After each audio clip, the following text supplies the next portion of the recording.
Vai haber festas de verán en Pontevedra? Esa é probablemente unha das preguntas máis repetidas entre a veciñanza, porque aínda que o máis importante nos vindeiros meses será superar a crise do coronavirus e adaptarse á nova normalidade, o corpo ten gañas de festa e diversión. A resposta tras moitas semanas de inquedanza é afirmativa. Iso si, borradevos da mente esta imaxe, porque polo menos este ano non se vai a repetir.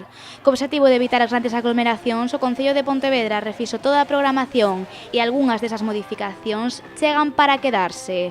Este verán non haberá 3 únicos escenarios. O Goberno municipal aposta por realizar máis actividades de maneira simultánea pola cidade e polos barrios. Que vai haber unha programación moi intensa, simultánea, en distintos espazos. Por eso vos digo que moitas destas cousas probablemente veñan para quedarse, porque, bueno, pues tamén unha forma de probar como eses pequenos escenarios poden funcionar durante o verán para logo introducilos na programación habitual de outros anos.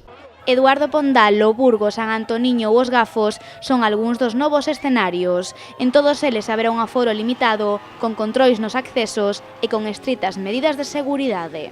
Traballamos coa hipótese, porque temos que traballar con algunha hipótese, de que as actividades e os espectáculos que se van poder facer durante o verán terán as condicións da fase 3 ou as condicións da fase 3 relaxadas, é dicir, público sentado e cunha distancia de seguridade entre eles, que neste momento é de 2 metros, pero polo contacto que temos con persoas que está colaborando co Ministerio e que está colaborando coa Xunta en elaboración de protocolos, probablemente se relaxe esa distancia. En total, máis de 10 escenarios nos que non faltarán a música, as actividades para nenos e o audiovisual. Estilos diferentes para todos os públicos, pero centrados en potenciar o sector cultural galego.